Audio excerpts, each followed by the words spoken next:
Welcome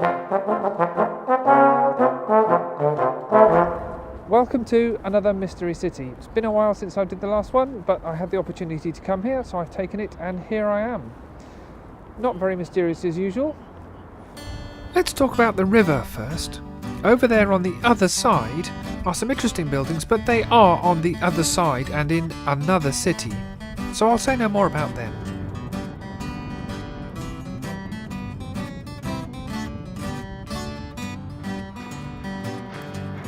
Linking the two are a whole series of quite iconic bridges. This elevated one has two levels, one carrying a road and the upper one carrying trains. In fact, it was designed by a local canny lad from a well-known railway family to carry the first railway line all the way from London to Edinburgh. The Romans had a town here, and presumably a bridge, because they called it Pons Aelius, after the family name of the then Emperor Hadrian.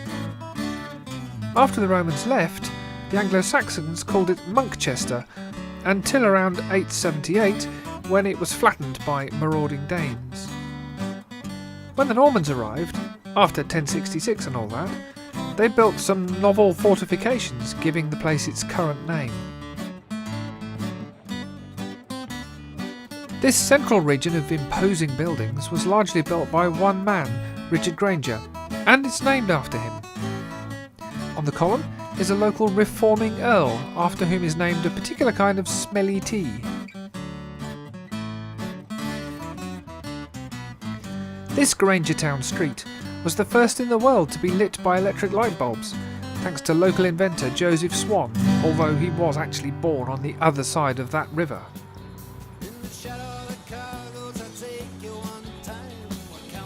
Another local landmark is the Dog Leap Stairway, mentioned in another local hero's song.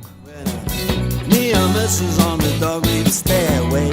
I really wanted to know how that name came about, but no one seems to have a plausible explanation. Do you?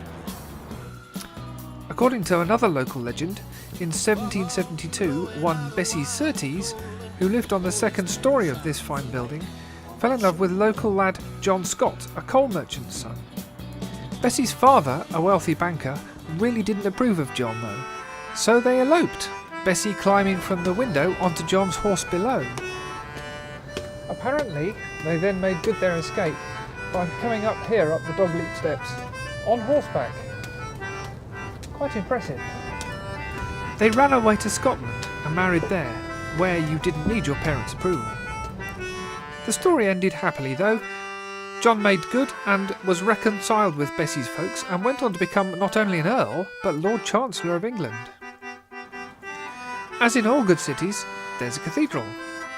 It's not one of the Gothic greats, but it does have this unusual lantern tower, and on an auxiliary building, the Vampire Rabbit.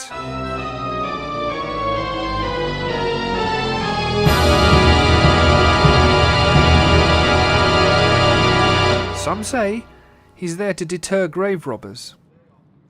But it's much more likely that he's really a hare, and a stonemason's joke at the expense of a friend of the cathedral's architect, whose name was Hare. It is quite a big city, but that's all I've got time for. Bye for now.